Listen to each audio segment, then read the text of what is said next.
Gramoverchilarning titrdan keyingi sahnalar bizga fantastik to'rtlikni ko'rsatdi va Marvel kino olamining yangi qasosqorlari bilan tanishtirdi. Va bu albatta juda zo'r. Ammo bu sahnalarda Marvel aytmoqchi bo'lgan eng muhim narsa bu emas. Ushbu videoda tushunganingizdek, men titrdan keyingi ikki sahnani tahlil qilaman. Ular qasosqorlar 5 voqealari uchun juda muhim.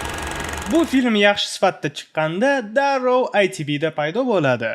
Bu yerda siz ko'plab filmlarni ajoyib sifatda mazza qilib ko'rishingiz mumkin. ITVda xohlagan film, serial va animatsion filmlarni ko'rishingiz mumkin. Telefon, planshet yoki Smart TV orqali tomosha qilish uchun qulay. Masalan, ITVda Kapitan Amerika 4 ajoyib sifatda chiqdi. Eng asosiysi, ITVda ko'plab filmlarni ajoyib o'zbekcha dublyajda topish mumkin. Havola orqali o'ting yoki QR kodni skaner qilib ilovani yuklab oling. Agar siz yangi foydalanuvchi bo'lsangiz, bor yo'g'i 290 so'mga sinov obunasini oling va eng zo'r kinolar olamiga qo'shiling. Ikkinchi sahna fantastik to'rtlikni kemasini va qasosqorlar 5 voqealari allaqachon boshlaganini ko'rsatdi. Rasmiy manbalarga ko'ra, ushbu ikkinchi sahnani Russo aka-ukalar suratga olishgan va bu sahna qasosqorlar 5 filmdan olingan. Bunga o'xshash narsa Chumoli odam filmida bo'lgan. U yerda titrdan keyingi sahnada fuqarolik urushdan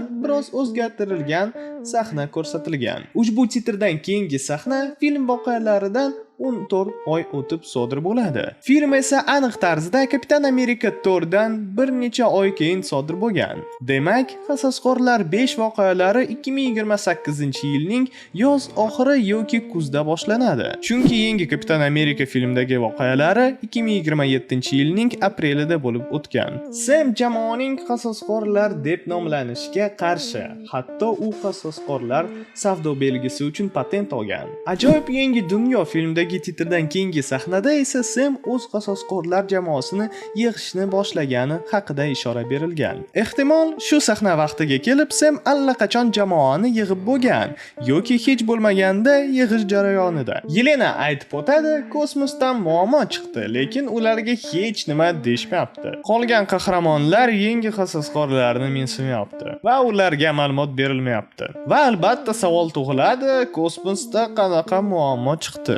Doctor Strange 2 filmdagi titrdan keyingi sahnada aytilganidek, olamlar to'qnashuvi allaqachon boshlangan. Ehtimol ushbu sahna vaqtida ham olamlar asta-sekin to'qnashib boshlagan. Doctor Strange 2 filmida aytilganidek, agar biror kishi o'z olamidan boshqa olamga tushib qolsa, bu olamlar oxir-oqibat bir-biriga uriladi. Doctor Strange sababli ehtimol 616 va 838 olamlari to'qnashuviga sabab bo'ladi. The Marvels filmida Monica Rambeau X odamlar olamiga tushib qolgan. Bu ham to'qnashuvga olib keladi. Logan esa X odamlar olamiga boshqa olamdan kelgan. Demak, u ham to'qnashuvga sabab bo'ladi. Fantastik to'rtlik esa aniq 616-yerga keladi.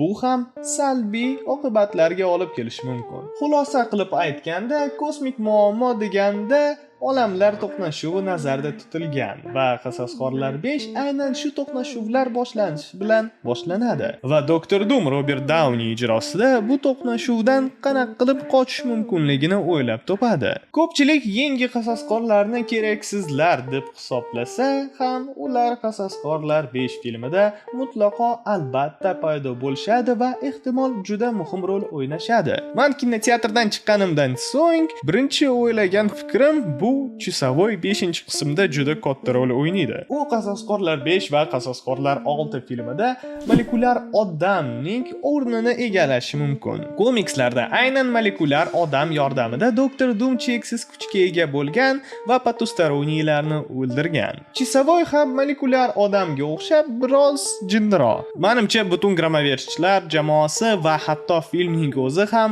Chusavoy obrazini joriy qilish uchun mavjud. Shuna qilib qasosqorlar Qasosqorlar 5 filmida uni 0 dan ko'rsatishmaydi. Chunki filmda allaqachon juda ko'p personajlar bor va shu uchun gramovertishlar filmi kerak. Valentina aytganidek, Chisavoyda yuzlab quyosh kuchi bor va u yolg'iz o'zi barcha qasosqorlar jamoasidan kuchliroq. Agar uning so'zlariga ishonsak, u Thor, Wanda va Kapitan Marveldan birgalikda ham kuchliroq. Va Valentinaning o'zi ham uning imkoniyatlari chegarasini bilmaydi. U uni o'ldirdim deb o'ylagan, ammo u baribir tirik qolgan. Shunaqa kuchga ega mavjudot albatta filmda markaziy rol o'ynashi mumkin. Chesavoy va uning kuchlari haqida biz siz bilan gramovertishlar filmdagi barcha pasxalka va ishoralar tahlilida batafsil gaplashamiz. Shuning uchun albatta kanalga obuna bo'ling. Agar fantastik to'rtlik haqida gapirsak, biz allaqachon bilamizki, jamoa qandaydir sababga ko'ra o'z olamini tark etishga majbur bo'ladi. Menimcha, bu Galactus ularning sayyorasini yutgani uchun emas.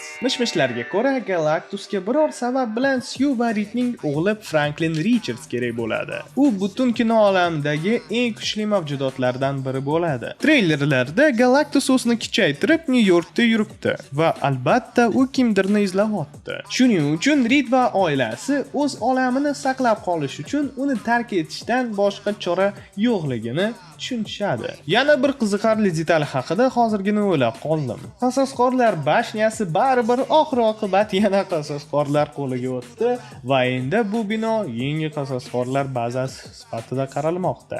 Bu esa savol tug'iltiradi.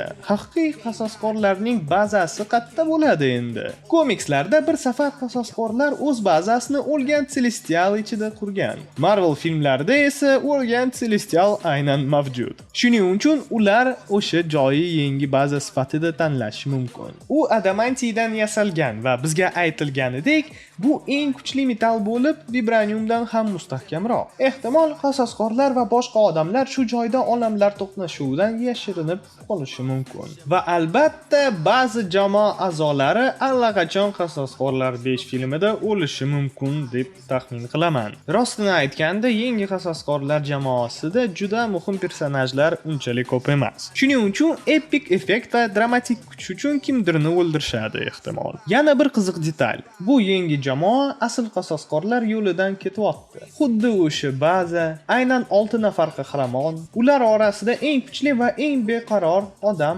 Chisavoy. Bu jihatdan u xalqga o'xshaydi. Ularda o'z qora bevasi bor, super askarlar ham bor. Butun jamoa yangi forma olgan va shaxsiy sartaroshga ham ega. Menga darhol ko'zga tashlangan narsa AQSh agenti singan Shipnam hali ham yuribdi. Balki esa nafaqat prichoskasini almashtirgan, balki yangi kostyum ham olgan. Unda qizil yulduz bor, bu esa bizga uning ilgari qishki askar bo'lganini eslatadi. Agar e'tibor bergan bo'lsangiz, ularda endi mutlaqo yangi logotip bor. Va yana bir narsaga e'tibor bering, Yelena yangi qasosqorlarning lideri. Endi esa titrdan keyingi birinchi sahna haqida gaplashamiz. U boshlanishdan avval jamoa bilan bog'liq turli posterlarni ko'rsatishdi. Valentina bu jamoani PR kompaniyasini yurityapti. Ular haqida gazeta va jurnallarda yozishmoqda. Bu yerda Yelenaning posteri bor. U Rosie Retrieverning mashhur posteriga ishora qilyapti. Yana bir surat esa Washington daryosini kesib o'tish degan mashhur rasmga o'xshaydi. Film boshida paydo bo'lgan xamyak ham ko'rinyapti. Ehtimol Yelena uni o'z bilan olgan. Balki xamyak ular bilan qasosqorlar bashniyasida yashayapti. Yangi qasosqorlarda endi o'zlariga atalgan Xlopiya korobkasi bor va Alekseyning orzusi ushaldi. Qiziq tomoni, bu korobkada qasosqorlar eski logotipi ko'rsatilgan. Shu bilan tahlilimiz tugadi. Kanalga albatta obuna bo'ling va qo'ng'iroqcha tugmasini bosib qo'ying. Siz bilan har doimgidek Tony Karkada. Ko'rishguncha.